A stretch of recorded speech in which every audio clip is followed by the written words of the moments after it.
கல்பக கல்பகாவை அடிச்சுக்கவே முடியாது. ஆமா. Blessings, Mama.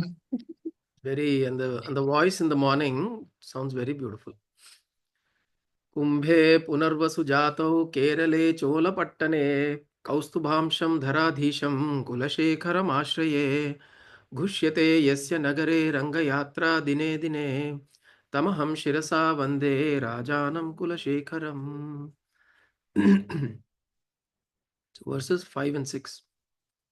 नास्था धर्मेण वसुनिचये नैव कामोपभोगे यद्भाव्यं तद् भवतु भगवन् पूर्वकर्मानुरूपम् एतत् प्रार्थ्यं मम बहुमतं जन्म जन्मान्तरेऽपि त्वत्पादाम्भोरुहयुगगता निश्चला भक्तिरस्तु. That's the fifth one. Sixth one is Divi va bhuvi va mamastu vaso narake va narakantaka prakamam avadhirita sharadara vindo charanau te maranepi chintayami.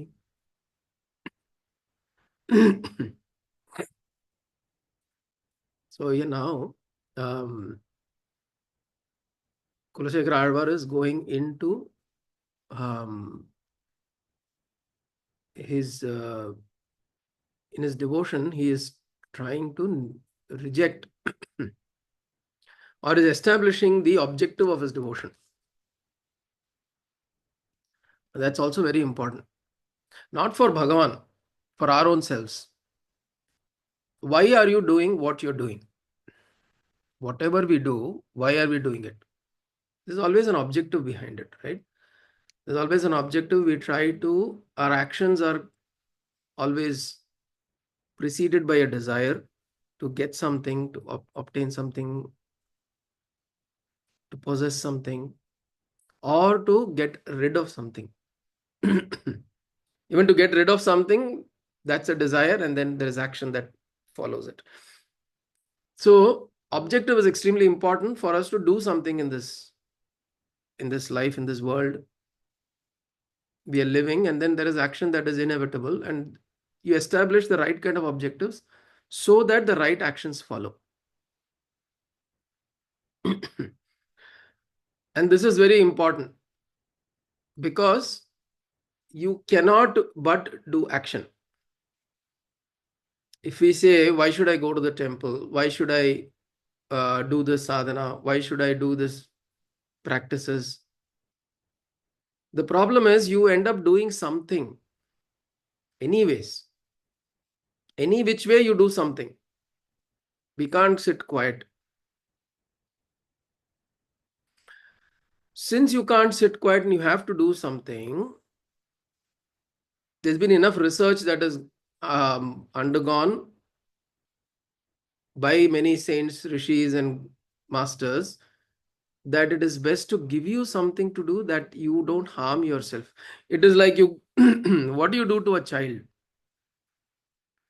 Now, does a child stay in one place? If you say, shh, sit down, it will not stay in one place. It will be active. It will move around. It will keep doing something. So what do? We give it something so that it doesn't do anything harmful to itself and others. Now, the mother is cooking in the kitchen. You don't want the child to come into the kitchen. So you will give something to the child so that the child is engaged in the living room. You'll give it some toys, some Lego toys or some games to play. These days, all kids are given an iPad. iPad is nowadays required even to feed the child. You have to feed the child, they need an iPad right in front there. Restaurants, you go to restaurants, the child has to be fed, they will keep an iPhone. And in fact, the other day, we found it pretty disturbing also because we were sitting in a quiet restaurant. It's a quiet place. This is in our Kashmir trip. So we were there in a very beautiful restaurant, quiet place, quiet surroundings. And then this family is there. The family chit-chatting is all right. But because the child had to eat food, they had kept the mobile phone with some cartoon or something with loud blaring noise. So then we had to request the waiters there to say that, can you please request them to bring the volume down of this, because it completely disturbed the ambient, um, that is a nice beauty and peace that you're sitting there and enjoying. But what is happening is that you're inculcating that into the child. So you're going to a place like Pahalgam or something, which is rich with natural beauty, and then you're sitting there and you're making your child you're putting your child to all of this blaring noises. Why? Because you don't want to be disturbed. You're like, okay, I leave the child with this. என்ன தொந்தரவு பண்ண வேண்டாம். The child will not come and bother me. So this is what happens to our mind also. Now if our mind is going in all various directions, we keep doing some action or the other. We can either pick up an iPad, which is we can indulge in the world, or we can do something like this. Think of the Lord, Bhagavan Nama, Sankirtanam, Dhyanam, Japa, meditation. Also, I'm not saying we do this 24 hours, right?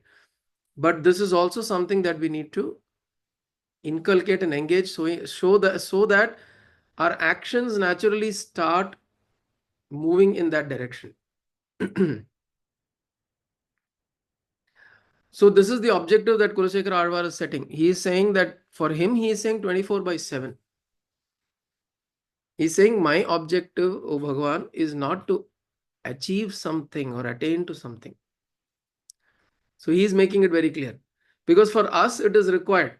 We need to establish an objective. We need to say that, okay, you will get moksha, you will get jnanam, you will get nirvana, liberation. Some end goal has to be established for us to even start the journey. Otherwise, we will not start the journey. Right? You have to show the child something interesting. Only then the child will pick that up. My wife's niece, niece is here. So the 5-year-old child, very, very sweet child. But if you show him something in the park and you took him to the mall or took him somewhere outside, and he showed something, they said, hey, this is interesting. And the boy, if he doesn't like it, he'll just go back.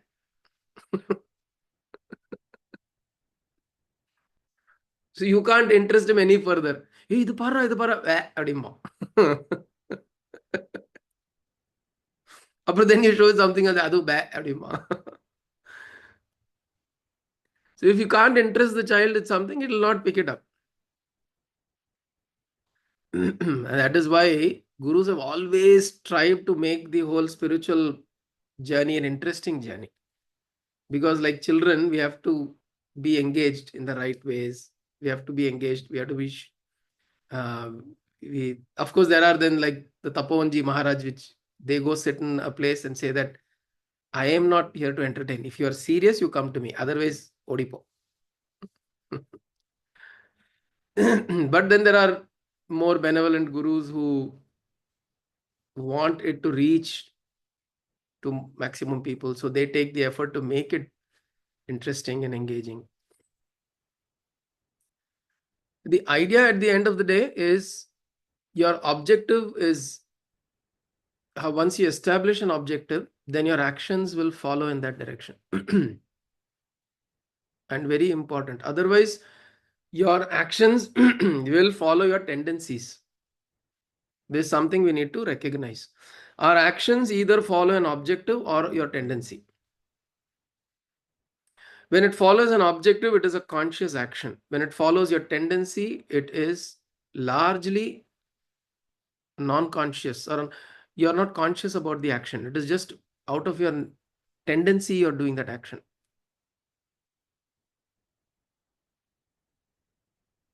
This difference is very important to recognize. And then when we know that my actions are anyways going to follow something, it's either following my tendency or my objective, then I set objectives so that my action follows those. What kind of objectives? That is also something that we have to decide. because the actions that we do has consequences. We cannot escape consequences. So this is the trick, and this is the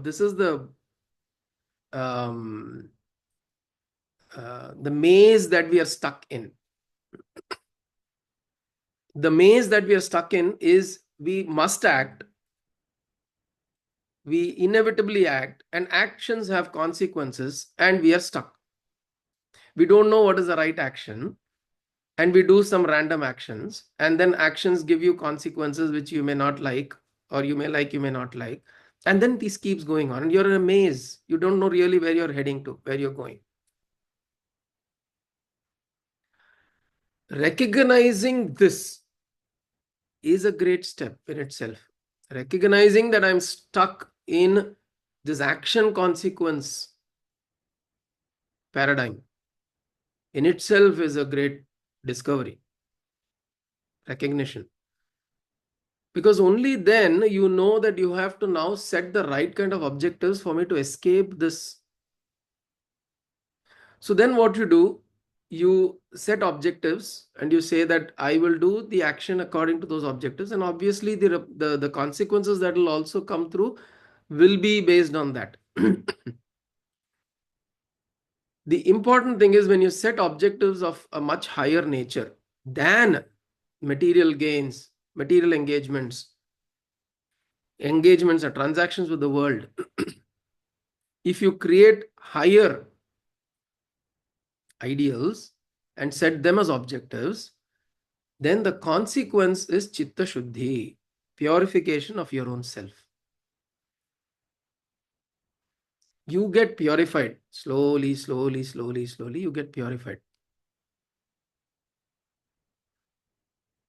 And as that purification happens, you also get closer to that ideal, that objective, because it's of a much higher, the objective or the ideal is of a much higher nature than your plane of transaction.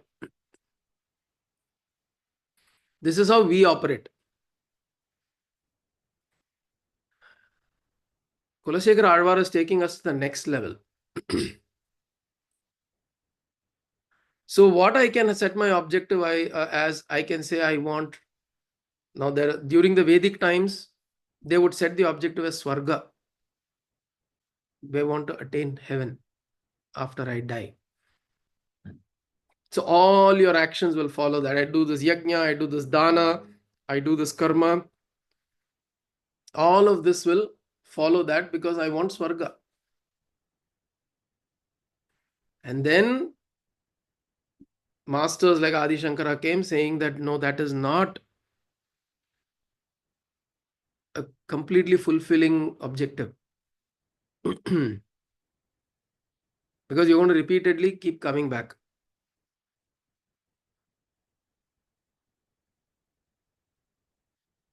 So then he establishes that, and then he says you have to look at something else, which is going to be a much more permanent objective that you can look at and work towards it. Kulasekara Alvar says, I have no objective.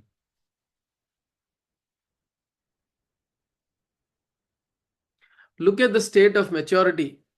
This requires a far higher state of maturity to be able to say, I have no objective in the worship and the actions of devotion that I do to you. I have no objective. The only, if you ask me what is the objective is to do that. Kainkaryam, pandradudha, doing kainkaryam itself, in itself is an objective. Even moksha, attaining to moksha is not an objective here. Attaining to liberation, I want to be a self-realized. None of these are objectives here.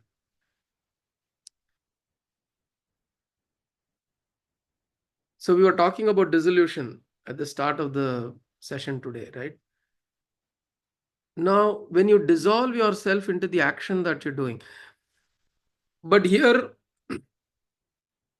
if you look at Kulasekara Alvar and you look at somebody who doesn't believe or doesn't want to take up anything on the Adhyatma Marga, which means he doesn't want to establish or doesn't want to work on the spiritual path, it'll appear the same. Kulasekara Alvar is saying, I have no objective. This guy is also saying, I have no objective. I just want to live my life. I want to have fun. I want to enjoy. I want to do this, that, and the other. But look at, so one is caught up in the transactional world or the plane. The other has risen himself to a place of loss of identity. This is what we said right earlier. The first person here, so this is a journey. You start off from here. You start off saying that all that I know is this world, this people, the things that I get, the things that I lose. I know pleasure, I know pain, I know sadness, I know happiness. So I keep seeking this. I keep working on this. And I'll also say, why do I need God? Why do I need spirituality? Why do I need guru? I don't need any of this. I know life is like this. If I do this, I get happiness. I do this, I get sadness. So I'll always do something that I always get happiness from. That's why I keep engaging there. Right? But then there we are in a state of, sorry Gayatri, since you brought this up in the morning, it feels so appropriate and I'm going to use this. Lack of Definitely. identity is where we start off with, because we are trying to identify ourselves with something or the other, because that gives us a sense of completion and a sense of happiness. So we reject everything else and we just run to fulfill this lack of identity that we carry. But as you progress, as we are in the path of inner exploration, we come to a state of Kulasekara Alvar where there is loss of identity. Correct? This is what we said in the morning. From lack of identity to loss of identity is the journey. Losing oneself in devotion, losing oneself in the action that you're doing, the worshipful action that you're doing, is the greatest form of sadhana, the greatest form of devotion. And that is what Kulasekara Alvar is saying here. He's saying, Nastha dharmena vasunichaye naiva kamopabhoge yadbhavyam tadbhavatu bhagavan purva karmanu rupam. I have no attachment for any form of religious activities or kama, bhoga, wealth, sense pleasures. I have no such objectives. Whatever needs to happen, let it happen. Yad bhavyam tad bhavatu. Whatever is meant to happen, let that happen. Purva karmanu rupam. Based on whatever is my karma, sanchita karma, prarabdha karma, whatever is my karma, let it happen. Doesn't matter.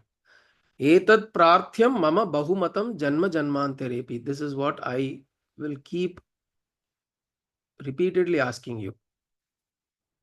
Birth after birth, janma janmantarepi twat padam ambhoruha yugagata nischala bhakti astu. May I have unflinching devotion to your lotus feet. And may I continue to do this kainkaryam. We said, what is the meaning of the word kainkaryam? Kimapi karoti. Do whatever.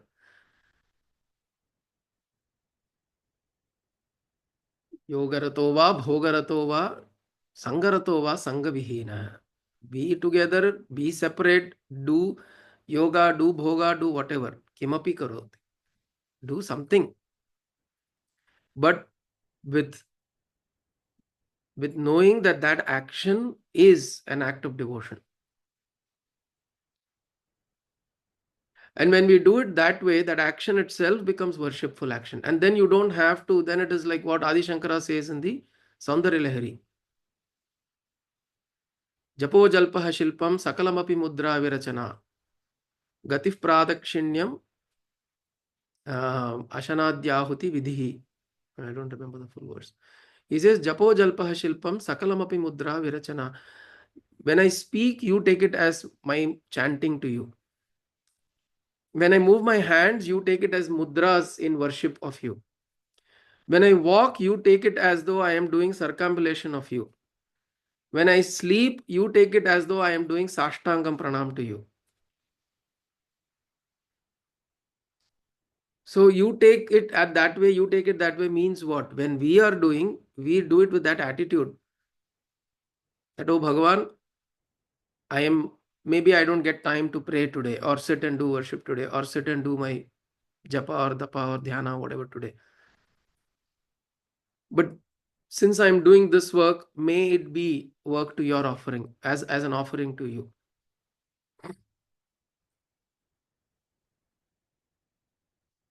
So Kalpaka, if you're doing a PowerPoint presentation, or you're doing an Excel, or you're doing some development coding, think of this as though you're doing it as an offering to Bhagavan, as an example, right? We may not be able to do that all the time, but there may be times when it occurs and you say, okay, when you're bogged down and too much pressure and too much of all that, think that, okay, this action itself is now an offering, right? Or Gayatri, when you're doing it for your kids or for your husband or for somebody, just think, now this action, I'm doing it as an offering. Right now, this action is an offering.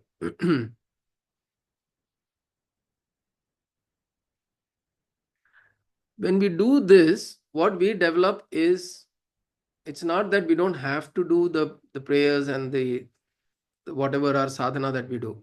We are not trying to find an escape from that. We are trying to find a way how to bring sadhana into our daily actions. This is what we are doing. We're bringing sadhana into daily action, into daily engagements, into daily transactions.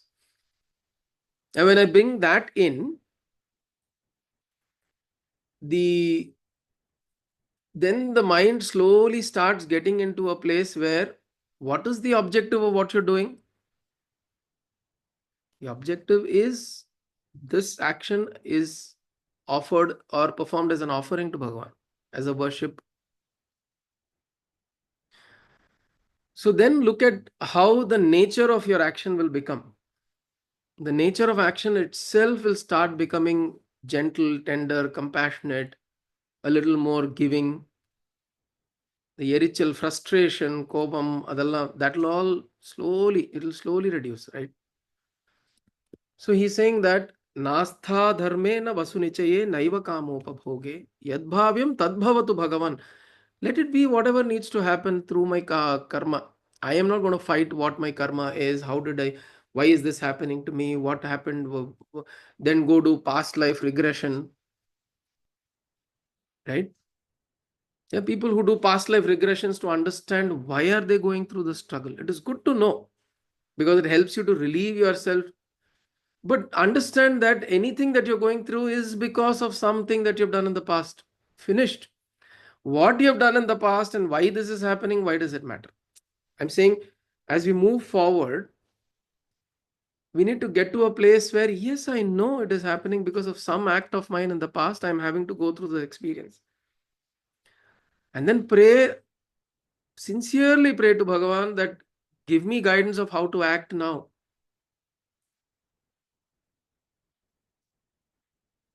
Sometimes some of these things, like doing a past life regression, gives you an idea, a spark. Okay, so this is why this relationship is tensed. So maybe I should accept it the way it is. But I'm saying, without that knowledge, also accept it, no, right now. Because we always will try to make things better for ourselves. But when you know that there is an overwhelming impact coming from the outside, all you have to do is just take that as purva karma anurupam, yadbhavyam tadbhavatu bhagavan. You have to take it that way. then etat prarthyam mama bahumatam janma janmantarepi tvat padam bhoruha yugagata nischala bhaktirastu. Then he continues to say, Divi va bhuvi va mamastu vaso narake va narakantaka prakamam avadhirita sharadara vindau charanau te marane api chintayami. So then he says, doesn't matter where I am in with the gods, Divi, in the place of the gods, or in this world, Bhuvi, of the human beings, or in hell, Narakeva, Narakantaka Prakamam. Oh, Narakantaka, he is Narakantaka, right? Oh, Krishna. Mukunda is Narakantaka. He is the killer of the Naraka Asura. So, Narakantaka Prakamam. Whichever way you want, O Narakantaka, you place me wherever. Avadhirita Sharadara Vindau. I pray that at the point of death, Marane Api Chintayami Tava Charanau. Your feet. May I think of your feet? What kind of feet is this? The feet that is more beautiful than the lotus of the autumn season. Sharadara Vindau. Sharada Aravindau. The lotus of the Sharada, the autumn season, your feet far more beautiful than that. That feet, may I continue to remember even at the time of death. Doesn't matter where you place me. Diviva Bhuviva Mamastu Vaso. Narakeva Narakeva. So Divi Bhuvi Naraka. Or Mamastu Vaso, or in my own residence. Or may my residence be in Divi or Bhuvi or Naraka. O Narakantaka, it doesn't matter. Wherever it is, may it be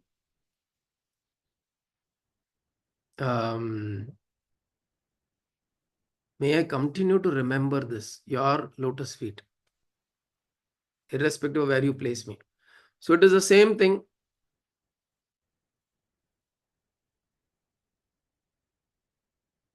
Yad bhavyam yad bhavatu purva karmanurupam. So whatever happens because of my previous karma, may I be in Naraka, may I be in heaven, may I be in Bhuloka, may I be wherever, doesn't matter. Give me this one desire of mine. This one desire of mine, please fulfill, O Narakantaka. Which is, I continue to think about your lotus feet. So, which means for us, it is an important, these two verses, how do we bring it into our lives for what Kulasekar Alvar is presenting to us is, look at how you establish your objectives, what you want to achieve, what you want to do, and how do you raise yourselves to a place where the karma that you're doing in itself becomes an act of devotion.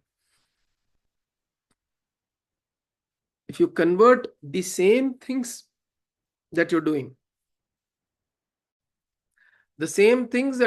you do it as an act of worship, or you offer it to Bhagavan, or you offer it to your Ishta, or offer it to your Guru, same actions, then it becomes an act of worship. It becomes an act of devotion.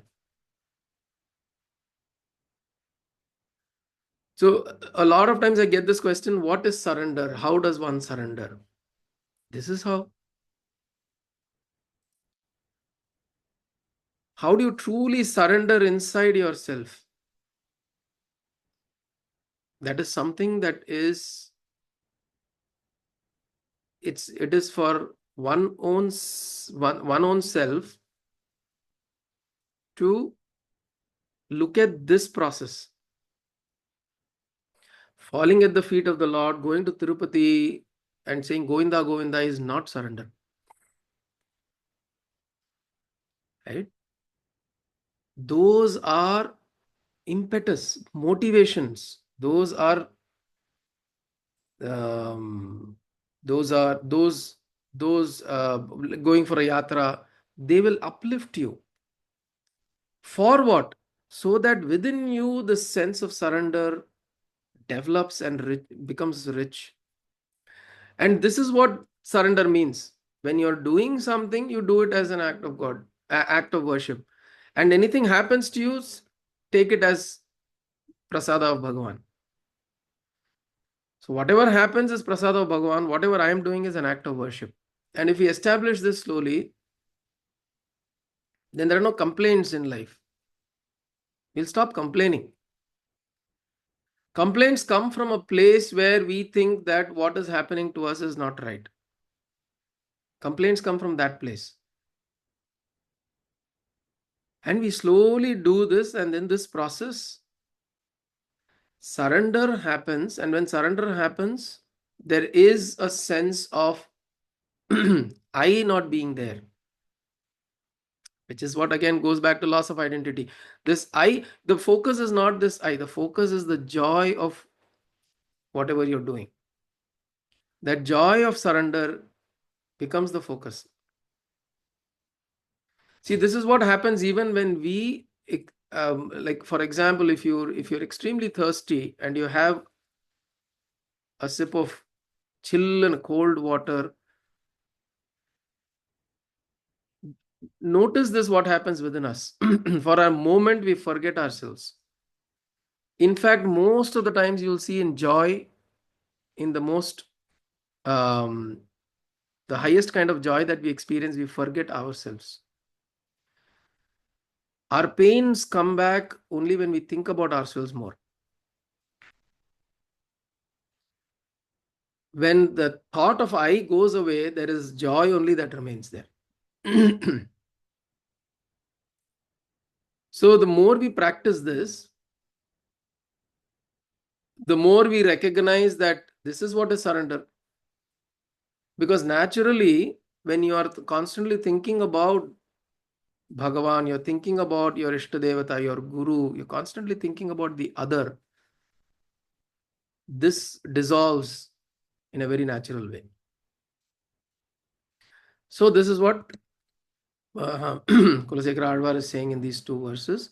Nastha dharme navasunichaye naiva kamopabhoge yadbhavyam tadbhavatu bhagavan purva karma anurupam etat prarthyam mama bahumatam janma janmantarepi tvat bhoruha yugagata nischala bhakti rastu diviva bhuviva mamastu vaso narakeva narakantaka prakamam avadhirita sharadara bindau Charanaute Maranepi Chintayami. May I keep thinking about you until the time of death or even during death. அப்போதுக்கு இப்போதே சொல்லி வைத்தேன் நாராயணா உன் நாமம். I don't know if I'll be able to tell your name at the time of death. Because at the time of death, I will not be completely conscious about what I am, how I am. I may not have complete control over my thinking.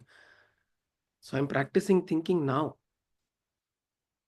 It is not something that I will do, okay, 78th, now it is retirement, let me sit and think about Bhagavan. It will not come. You will only think about what you have thought about the last 70 years. Thoughts of, which is why people read Bhagavatam, they read, listen to Upanyasams and all that, because you're filling yourself so that the thoughts now start thinking less about your life. Anyway, you'll notice, my Chinnatata, we'll close now. When Chinnatata was on his deathbed, he had delirium. So he mind started going back to the past and thinking. When you go and talk to him, he'll always talk about, oh, I was this, I was that, I used to do this, 1953, I did that, 1947, I did that. This is what he'll keep talking. Many years ago, as a small child, I saw him when he's passing away. And he used to wonder, think of the condition of the man. He spent a glorious life in terms of material achievements. By the time of death, 2 years he was on his deathbed. Sorry. And what was happening to him? He was constantly, mind was reeling back. So when you lose control over your mind, because of whatever situations that you have, that happens to you through old age, Your mind will only think about what you've been thinking so far.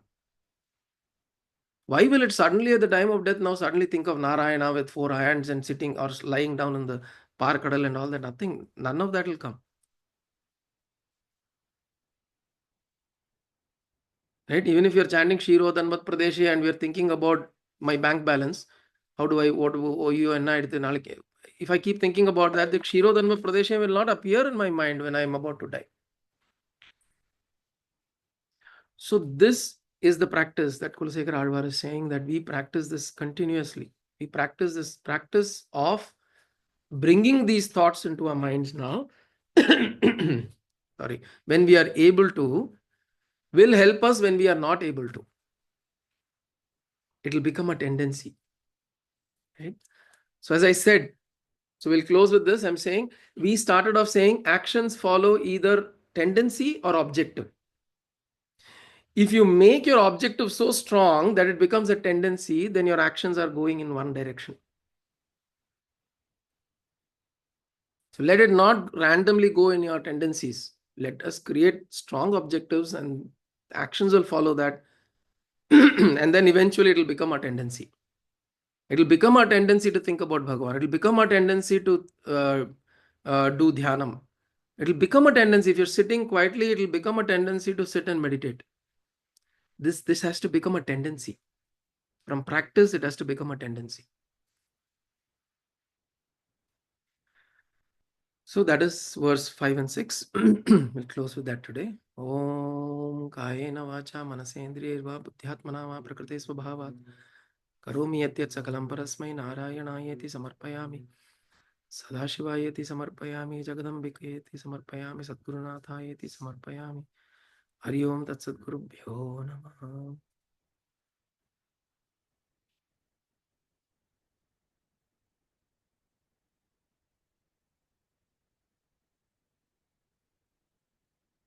Hari om.